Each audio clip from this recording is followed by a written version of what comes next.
സദൃശ്യവാക്യങ്ങൾ 22-6. സദൃശ്യവാക്യങ്ങൾ 22-6. ബാലൻ നടക്കേണ്ടുന്ന വഴിയിൽ അവനെ അഭ്യസിപ്പിക്കുക, അവൻ വൃദ്ധനായാലും അത് വിട്ടുമാറിക്കില്ല. ബാലൻ നടക്കേണ്ടുന്ന വഴിയിൽ അവനെ അഭ്യസിപ്പിക്കുക, അവൻ വൃദ്ധനായാലും അത് വിട്ടുമാറിക്കില്ല.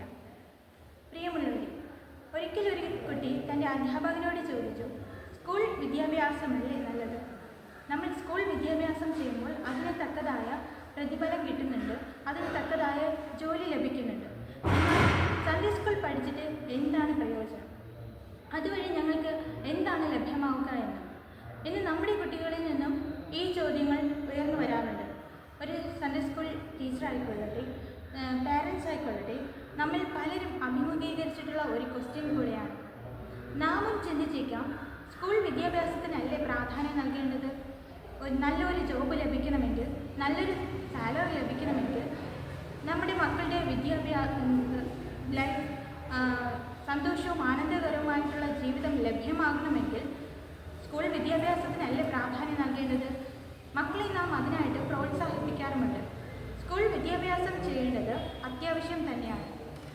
എന്നാൽ ഡിജിറ്റൽ യുഗത്തിൽ ജീവിക്കുന്ന നാം സമൂഹത്തിലൂടെ ഒന്ന് കണ്ണോടിച്ചു നോക്കിയാൽ നിഷ്കരുണം സഹപാഠിയുടെ ജീവനെടുക്കുന്ന ഒരു ഫാഷനായിരിക്കുന്നു ഇന്നത്തെ വിദ്യാഭ്യാസം. ചിത്രശലഭങ്ങളെപ്പോലെ പാറി നടന്ന് കളിച്ചിരിയോടെ അറിവ് നേടേണ്ടുന്ന വിദ്യാലയത്തിൽ പോലും ഇന്ന് കൊലകൾ അരങ്ങേറുന്നു. ഈ അടുത്തിടെ നമ്മുടെ നാടിനെ നടുക്കിയ ഒരു വാർത്തയാണ് കഷായം കുളത്തിൽ വിഷം കലർത്തി തൻ്റെ കാമുകിനെ നിഷ്കരുണം കൊലപാതകം ചെയ്ത ഒരു യുവതി. ഇത് വേറൊരിടത്തുമല്ല, വേറെ രാജ്യത്തുമല്ല സംഭവിച്ചത്. നമ്മുടെ കേരളത്തിൽ, നമ്മുടെ തൊട്ടടുത്ത സ്ഥലമായ ഇവിടെ സംഭവിച്ച ഒരു കാര്യമാണിത്. അന്ന് വാർത്തകളിൽ ഏറ്റവും കൂടുതൽ എടുത്തു പറഞ്ഞത് ആ കുട്ടി ഒരു റാങ്ക് ഹോൾഡർ ആയിരുന്നു എന്നുള്ളതാണ്. ഇപ്പോഴാകട്ടെ ഇരുമ്പഴികളിൽ വധശിക്ഷ കാത്തുകിടക്കുന്ന അവസ്ഥ. ഇവിടെ വിദ്യാഭ്യാസത്തിന് എന്ത് മൂല്യമാണുള്ളത്, എന്ത് സംസ്കാരമാണുള്ളത്? തൻ്റെ മുമ്പിൽ തടസ്സമായിട്ട് നിൽക്കുന്ന എന്തും നശിപ്പിക്കുക എന്നുള്ള ഒരു ചിന്ത മാത്രം. ഇവിടെയാണ് ക്രിസ്തീയ വിദ്യാഭ്യാസം പ്രാധാന്യം അർഹിക്കുന്നത്. Importance of Christian education. ബാലൻ നടക്കേണ്ടുന്ന വഴി അവനെ അഭ്യസിപ്പിക്കാം. സൺഡേ സ്കൂൾ പഠിക്കുന്ന ഒരു കുട്ടിക്ക് കാണുന്ന ഫസ്റ്റ് ക്വാളിറ്റി എന്നത് ഫെയ്ത്ത് ഡെവലപ്മെൻറ്റ് അഥവാ വിശ്വാസ രൂപീകരണമാണ്. ദൈവം ഉണ്ടെന്നുള്ള വിശ്വാസം, ഏത് പ്രതിസന്ധിയിലും ദൈവം നമ്മെ കരുതുമെന്നുള്ള വിശ്വാസം. ഈ ഒരു വിശ്വാസം ലഭ്യമാകുന്നത് നമ്മൾ സൺഡേ സ്കൂൾ പഠിക്കുന്നതിൽ കൂടിയാണ്. ലൂക്കോസ് എഴുതിയ സുവിശേഷം 2-ാം അധ്യായം 41 മുതലുള്ള വാക്യങ്ങൾ നാം വായിക്കുമ്പോൾ നമ്മുടെ കർത്താവായ ക്രിസ്തു 12-ാമത്തെ വയസ്സിൽ 3 ദിവസം ദേവാലയത്തിൽ താമസിച്ച് ആകാംക്ഷയുടെ ദൈവവചനം പഠിക്കുന്നത് നാം കാണുവാനായിട്ട് സാധിക്കും. അതുപോലെ ലൂക്കോസ് എഴുതിയ സുവിശേഷം 2-ാം അധ്യായം 40 ഇപ്രകാരം പറയുന്നു, പൈതൽ വളർന്നു, ജ്ഞാനം നിറഞ്ഞു, ആത്മാവിൽ ബലപ്പെട്ടു പോന്നു, ദൈവകൃപയിൽ അവൻ മേലുണ്ടായിരുന്നു. അതുപോലെ ലൂക്കോസ് എഴുതിയ സുവിശേഷം 4-ാം അധ്യായം 16 യേശു ശബ്ദത്തിൽ തൻ്റെ പതിവ് പോലെ പള്ളിയിൽ ചെന്ന് വായിപ്പാൻ എഴുന്നേറ്റ് നിന്നു എന്ന് കാണുന്നു. ഇവിടെയൊക്കെയും ക്രിസ്തു ദേവാലയത്തിൽ പോകുന്നതിനും ബൈബിൾ വായിക്കുന്നതിനും പഠിക്കുന്നതിനും എത്രമാത്രം പ്രാധാന്യം നൽകിയിരുന്നു എന്ന് നമുക്ക് കാണുവാൻ സാധിക്കും. ഇത് തന്നെയാണ് യേശുവിൻ്റെ തുടർ ശുശ്രൂഷയായ 3.5 വർഷക്കാലം പ്രയോജനകരമായിട്ട് തീർന്നത്. ലൂക്കോസ് 4-ാം അധ്യായത്തിൽ പിശാചിൻ്റെ പ്രലോഭനങ്ങളിൽ പിശാച് യേശുക്രിസ്തുവിനെ പ്രലോഭനങ്ങളിൽ അകപ്പെടുത്തുവാൻ ശ്രമിക്കുമ്പോഴും ജീവിത പ്രതിസന്ധിയായ കാറ്റും കടലും വരുന്ന സാഹചര്യത്തിലും മരണത്തിന് മുന്നിൽ പോലും പതറായി നിൽക്കുന്ന ഒരു ക്രിസ്തുവിനെയാണ് നമുക്കിവിടെ കാണുവാനായിട്ട് സാധിക്കുന്നത്. ഇന്നത്തെ കുട്ടികൾക്ക് ഈ പ്രതിസന്ധി വരുമ്പോൾ തളരാതെ വിശ്വാസത്തിൽ നിലനിൽക്കുവാൻ സാധിക്കുന്നുണ്ട്. റോമർ 4-ാം അധ്യായം 20 നമുക്ക് അബ്രഹാം എന്ന വ്യക്തിയെ കാണാം. ദൈവത്തിൻ്റെ വാഗ്ദത്തങ്ങൾ അവിശ്വാസത്താൽ സംശയിക്കാതെ വിശ്വാസത്താൽ ശക്തിപ്പെട്ട് ദൈവത്തിന് മഹത്വം കൊടുത്തു. അവൻ വാഗ്ദത്തം ചെയ്തത് പ്രവർത്തിപ്പാനും ശക്തനെന്ന് പൂർണ്ണമായി ഉറച്ചു. അതുകൊണ്ട് അത് അവന് നീതിയായി കണക്കുന്നു. കർത്താവ് തന്നെ പരസ്യ ശുശ്രൂഷ വേളയിൽ ചോദിക്കുന്നത് നീ വിശ്വസിക്കുന്നുവോ എന്നാണ്. അതേ കർത്താവെ, ഞാൻ വിശ്വസിക്കുന്നു എന്ന് പറഞ്ഞ് വിശ്വാസ ജീവിതം പടുത്തുയർത്താൻ നമുക്ക് ശ്രമിക്കാം. സൺഡേ സ്കൂൾ പഠിക്കുന്നതിലൂടെ നമുക്ക് ലഭിക്കുന്ന സെക്കൻഡ് ക്വാളിറ്റി എന്ന് പറയുന്നത് ഒബീഡിയൻസ് അഥവാ അനുസരണമാണ്. 1 ശമൂവേൽ 15-ാം അധ്യായം 22 ഇപ്രകാരം നാം വായിക്കുന്നു, ശമൂവേൽ പറഞ്ഞത് യഹോവയുടെ കൽപ്പന അനുസരിക്കുന്നത് പോലെ ഹോമയാഗങ്ങളും ഹനനയാഗങ്ങളും യഹോവയ്ക്ക് പ്രസാദമാകുന്നു. ഇതാ അനുസരിക്കുന്ന യാഗത്തെക്കാളും ശ്രദ്ധിക്കുന്നത് മുട്ടാടുകളുടെ മേധസ്സിനേക്കാളും നല്ലത്. അടുത്തതായി സൺഡേ സ്കൂൾ വഴി കുട്ടികൾ ദൈവത്തെ അനുസരിക്കാൻ പഠിക്കുന്നു. അനുസരണം എന്ന വാക്കിന് മറ്റൊരു ഇംഗ്ലീഷ് വേർഡ് എന്നത് സബ്മിസീവ് എന്നാണ്. ഇതിന് കീഴ്വഴക്കമുള്ള, സഹിഷ്ണുതയുള്ള, അനുസരണമുള്ള എന്നീ മലയാള അർത്ഥങ്ങളാണ് നൽകിയിരിക്കുന്നത്. വെളിപ്പാട് പുസ്തകം നാം പരിശോധിക്കുമ്പോൾ അവിടെ സ്വർഗത്തിലെ സകല കാര്യങ്ങളും ഒഴുക്കോടും ചിട്ടയോടും പരസ്പരം അനുസരണത്തോടും കൂടി ക്രമീകരിച്ചിരിക്കുന്നത് നമുക്ക് കാണുവാനായിട്ട് സാധിക്കും. റോമർ 5:19 ഇപ്രകാരം പറയുന്നു: ഏകമനുഷ്യന്റെ അനുസരണക്കേടിനാൽ അനേകർ പാപികളായി തീർന്നതുപോലെ ഏകന്റെ അനുസരണത്താൽ അനേകർ നീതിമാന്മാരായി തീരുമെന്ന്. അനുസരണത്തിന്റെ ഏറ്റവും മികച്ച ഉദാഹരണം നമുക്ക് കാൽവരി ക്രൂശിലൂടെ ദർശിക്കാവുന്നതാണ്. ഫിലിപ്പിയർ 2:6-8 വരെ നോക്കുമ്പോൾ അവൻ ദൈവരൂപത്തിലിരിക്കെ ദൈവത്തോടുള്ള സമത്വം മുറുകെ പിടിച്ചു കൊള്ളണമെന്ന് വിചാരിക്കാതെ ദാസരൂപമെടുത്ത് മനുഷ്യ സാദൃശ്യത്തിലായി തന്നെത്താൻ ഒഴിച്ച് വേഷത്തിൽ മനുഷ്യനായി വിളങ്ങി തന്നെത്താൻ താഴ്ത്തി മരണത്തോളം, ക്രൂശിന്റെ മരണത്തോളം തന്നെ അനുസരണമുള്ളവനായി തീർന്നു. എബ്രായർ 11:8 വിശ്വാസത്തിൽ അബ്രഹാം തനിക്ക് അവകാശമായി കിട്ടുവാനിരുന്ന ദേശത്തേക്ക് യാത്രയാകുവാൻ വിളിക്കപ്പെട്ടാറെ അനുസരിച്ച് എവിടേക്ക് പോകുന്നു എന്നറിയാതെ പുറപ്പെട്ടു. ഇന്ന് പല കുട്ടികളും അമ്മയപ്പന്മാരെ അനുസരിക്കാതെ ആയിരിക്കുന്ന ഒരു കാലഘട്ടത്തിലാണ് നാം ജീവിക്കുന്നത്. വഴക്ക് പറഞ്ഞു എന്ന കാരണത്താൽ വീട് വിട്ടു പോകുന്നു, ആത്മഹത്യ ചെയ്യുന്നു. ഇങ്ങനെയുള്ള ഒരു കാലഘട്ടം നാം ഇന്ന് മീഡിയാസൊക്കെ നോക്കുമ്പോൾ തന്നെ അറിയാം. നമുക്ക് ഒരുപാട് കുട്ടികൾ വഴക്ക് പറഞ്ഞു എന്ന് പറഞ്ഞ് വീട് വിട്ടിറങ്ങുന്ന കാഴ്ച. എപ്പോഴൊക്കെ നാം ഇങ്ങനെ ദൈവത്തെ അനുസരിക്കാതിരിക്കുന്നു അപ്പോഴൊക്കെ ദൈവം നമുക്ക് മുന്നറിയിപ്പ് നൽകാറുണ്ട്. അത് അവഗണിച്ചാൽ, മുന്നിലുള്ള മഞ്ഞമലകളെക്കുറിച്ചുള്ള മുന്നറിയിപ്പുകൾ അവഗണിച്ച ടൈറ്റാനിക് പോലെ നമ്മുടെ ജീവിതവും മുങ്ങിത്താഴാനുള്ള സാധ്യത ഏറെയാണ്.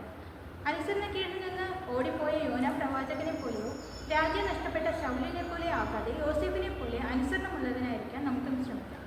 അടുത്തതായി സൺഡേ സ്കൂൾ പഠിക്കുന്നതിലൂടെ ലഭിക്കുന്ന തേർഡ് ക്വാളിറ്റി എന്നത് റിലേഷൻഷിപ്പ് ബിൽഡിംഗ് അഥവാ ബന്ധം സ്ഥാപിക്കലാണ്. സൺഡേ സ്കൂൾ പഠിക്കുന്നത് വഴി ബന്ധങ്ങൾ സ്ഥാപിക്കുവാൻ സാധിക്കുന്നു. വ്യക്തിപരവും തൊഴിൽപരവുമായ ജീവിതത്തിലെ ഒരു നിർണായക വശമാണ് ബന്ധം കെട്ടിപ്പടുക്കൽ എന്നത്. വ്യക്തികൾക്കോ സ്ഥാപനങ്ങൾക്കോ ഇടയിൽ പരസ്പര വിശ്വാസം, ബന്ധം, ധാരണ എന്നിവ വികസിപ്പിക്കുന്നത് ഇതിൽ ഉൾപ്പെടും. എന്നാൽ ഇന്ന് കുടുംബ ബന്ധങ്ങൾ ശിഥിലമായിക്കൊണ്ടിരിക്കുന്ന കാഴ്ചയാണ് നമുക്ക് കാണുവാനായിട്ട് സാധിക്കുന്നത്. അമ്മയപ്പന്മാർ മക്കളെ കൊല്ലുന്നു, ഭാര്യ ഭർത്താവിനെ കൊല്ലുന്നു, സഹോദരന്മാർ തമ്മിലുള്ള അകലം. ഇവിടെയാണ് സൺഡേ സ്കൂൾ പഠിക്കുന്നതിൻ്റെ പ്രാധാന്യം നാം മനസ്സിലാക്കേണ്ടത്. നാം 10 കൽപ്പനകൾ പഠിക്കുന്നത് വഴി ദൈവവുമായുള്ള ബന്ധവും അമ്മയപ്പന്മാരുള്ള ബന്ധവും ഭാര്യ ഭർത്തൃ ബന്ധവും കൂട്ടുകാരന്മാർ എങ്ങനെ ബന്ധം സ്ഥാപിക്കണം എന്നൊക്കെ പഠിക്കുന്നു. യോഹന്നാൻ 19:26 ഇപ്രകാരം കാണുന്നു: സ്ത്രീയെ ഇതാവിൻ്റെ മകനെന്നും പിന്നെ ശിഷ്യനോട് ഇതാവിൻ്റെ അമ്മയെന്നും യേശുക്രിസ്തു പറയുന്നു. ഇതിലൂടെ യേശുക്രിസ്തു ബന്ധങ്ങൾക്ക് എത്രമാത്രം പ്രാധാന്യം നൽകിയിരുന്നു എന്ന് നമുക്ക് കാണുവാനായിട്ട് സാധിക്കും. അടുത്തതായി സൺഡേ സ്കൂൾ പഠിക്കുന്നതിലൂടെ ലഭിക്കുന്ന ഫോർത്ത് ക്വാളിറ്റി എന്ന് പറയുന്നത് ക്യാരക്ടർ ഡെവലപ്മെൻറ്റ് അഥവാ സ്വഭാവ രൂപീകരണമാണ്. നമുക്ക് ബൈബിളിലെ സുപരിചിതമായ ഒരു വ്യക്തിയാണ് പൗലോസ് അപ്പോസ്തലൻ. ക്രിസ്ത്യാനികളെ ഉപദ്രവിക്കുവാൻ അധികാരപത്രം വാങ്ങി ദമസ്കോസിൽ പുറപ്പെട്ടവൻ. എന്നാൽ യേശുവിൻ്റെ സമീപനം ഒരു സ്വഭാവ രൂപാന്തരപ്പെടുകയും ജീവിത അവസാനം വരെ യേശുവിൽ ഉറച്ചു നിൽക്കുവാൻ പ്രേരകമാക്കുകയും ചെയ്തു. ഇതുപോലെയാണ് നമ്മുടെ കുട്ടികൾ. സൺഡേ സ്കൂൾ പഠിക്കുന്നത് വഴി അവർ ദൈവത്തിൻ്റെ സമീപനം മനസ്സിലാക്കുന്നു. തെറ്റിലേക്ക് പോയാലും മടങ്ങി വരുവാൻ പരിശുദ്ധാത്മാവ് അവർക്ക് പ്രേരണ നൽകുന്നു. ഇന്ന് സമൂഹത്തിലെ ഒരു കുട്ടിയെയും സൺഡേ സ്കൂൾ കൃത്യമായിട്ട് പഠിച്ച് വളരുന്ന ഒരു കുട്ടിയെയും എടുത്തു നോക്കുകയാണെങ്കിൽ നല്ലൊരു ക്യാരക്ടർ ഉടമ ക്രിസ്ത്യൻ മൂല്യങ്ങളെ പഠിച്ച് വളരുന്ന ഒരു കുട്ടിക്കായിരിക്കും. ഒരു കുട്ടിക്ക് ഇത്രയും ക്വാളിറ്റി ലഭിക്കണമെങ്കിൽ ടീച്ചർമാരായിരിക്കുന്ന നമുക്കും കുറേ ഉത്തരവാദിത്തങ്ങളുണ്ട്. ആരാണ് ഈ അധ്യാപകർ? ശരിയായ പാതയിലൂടെ കുഞ്ഞുങ്ങളെ നയിക്കുന്നവർ, വിദ്യ നൽകുന്നവർ. ഒരു കഥ ഇപ്രകാരമാണ്: അമേരിക്കൻ തെരുവീതിയിൽ കൂടി മിഷണറിമാരായ ഡോക്ടർമാർ ഇങ്ങനെ ശുശ്രൂഷ ചെയ്ത് നടന്നു പോയിക്കൊണ്ടിരുന്നു. അപ്പോഴാണ് അവരുടെ ശ്രദ്ധയിൽ ഒരു അമ്മ ഒരു കുഞ്ഞിനെയുമായി നിൽക്കുന്നത് കണ്ടത്. അവർ ആ കുഞ്ഞിനെ പരിശോധിച്ചപ്പോൾ ആ കുഞ്ഞിന് നടക്കുവാൻ കഴിവില്ലായിരുന്നു. അവർ അമ്മയുടെ കയ്യിൽ നിന്ന് ആ കുഞ്ഞിനെ വാങ്ങി നോക്കിയപ്പോൾ ഒരു ചെറിയ ഓപ്പറേഷനിൽ കൂടെ അത് ശരിയാക്കുവാൻ സാധിക്കുമെന്ന് അവർക്ക് മനസ്സിലായി. അവർ അമ്മയോട് പറഞ്ഞു, ഈ കുഞ്ഞിനെ ഞങ്ങൾക്ക് തരികയാണെങ്കിൽ ഞങ്ങൾ അതിനെ നടക്കാൻ കഴിയുന്ന ഒരു കുട്ടിയായി തിരികെ തരാമെന്ന്. ആ അമ്മ വളരെയധികം സന്തോഷത്തോടെ സമ്മതിച്ചു. അങ്ങനെ ഓപ്പറേഷൻ നടന്നു. കുഞ്ഞിനെ നടക്കുന്നവനായി അമ്മയുടെ കയ്യിൽ തിരികെ ഏൽപ്പിച്ചിട്ട് അവർ പല സ്ഥലങ്ങളിൽ നിന്ന് വന്ന ആ മിഷണറിമാർ അവർ തങ്ങളുടെ സ്ഥലത്തേക്ക് മടങ്ങിപ്പോയി. കുറേ വർഷങ്ങൾ കഴിഞ്ഞു വീണ്ടും ഈ മിഷണറിമാരായ ഡോക്ടർമാർ ആ തെരുവിൽ വരുവാനായിട്ട് ഇടയായി. അവർ തങ്ങൾ സൗഖ്യമാക്കിയവനെ കാണുവാൻ ആഗ്രഹിച്ചു. അവർ അന്വേഷിച്ച് അമ്മയുടെ അടുക്കൽ എത്തിയത്. ഞങ്ങൾ വർഷങ്ങൾക്ക് ശേഷം ഇതാ ഇവിടെ വന്നിരിക്കുന്നു. നിങ്ങളുടെ മകനെ കാണുവാൻ ഞങ്ങൾക്ക് ആഗ്രഹമുണ്ട് എന്ന് പറഞ്ഞു. അപ്പോഴേക്കും അവിടേക്ക് അമ്മയുടെ ആ മകൻ എത്തുവാനായിട്ട് ഇടയായി തീർന്നു. ആ മകനെ വീണ്ടും ഇവർ കാണുന്നത് ഒരു മുടന്തനായിട്ടാണ്. ഇവർക്ക് വളരെയധികം ആശ്ചര്യമുണ്ടായി. ഞങ്ങൾ ഇവനെ നടക്കുന്നവനായിട്ടല്ലേ അമ്മയുടെ കയ്യിൽ ഏൽപ്പിച്ചത്, പിന്നെ എങ്ങനെയാണ് ഇവൻ ഇപ്പോഴും ഇങ്ങനെ മുടന്തനായിട്ട് തീർന്നത്? ആ അമ്മ വളരെ കണ്ണുനീരോട് പറഞ്ഞു, അവൻ നടക്കുന്നവനായിരുന്നു, പക്ഷേ അതിനുശേഷം അവൻ്റെ ജീവിതം കൊള്ളരുതാത്തവനായി തീർന്നു. നാട്ടുകാർ വീണ്ടും അവൻ്റെ കാല് ഒടിച്ചു വീണു. അപ്പോൾ ആ മിഷണറിമാരായ ഡോക്ടർമാർ ഇപ്രകാരം പറയുകയുണ്ടായി, നാം അവനെ നടക്കുവാനുള്ള പാത സജീവമാക്കി, പക്ഷേ നടക്കുവാൻ അവന് പറഞ്ഞു കൊടുത്തില്ലല്ലോ. പ്രിയമുള്ള സൺഡേ സ്കൂൾ അധ്യാപകരെ, നമ്മുടെ കയ്യിൽ കിട്ടുന്ന ഓരോ കുഞ്ഞുങ്ങളും ഇങ്ങനെയാണ്. എങ്ങനെ നടക്കണമെന്ന് നാം പഠിപ്പിച്ചു കൊടുക്കുന്നുണ്ടോ? ബാലൻ നടക്കേണ്ടുന്ന വഴിയിൽ അവനെ അഭ്യസിപ്പിക്കുക എന്ന് പറയുമ്പോൾ നാം നമ്മുടെ കർത്തവ്യങ്ങൾ കൃത്യമായിട്ടും ഉത്തരവാദിത്തത്തോടും ചെയ്യുന്നുണ്ടോ? പരസ്യ ശുശ്രൂഷ സമയത്ത് യേശുക്രിസ്തു ദൈവവചനം പഠിപ്പിച്ചു. എന്നാൽ അതിനുശേഷം അത് ഉത്തരവാദിത്തം നൽകിയിരിക്കുന്നത് നാമായ അധ്യാപകർക്കാണ്. അധ്യാപകർ എങ്ങനെയുള്ളവരായിരിക്കണം?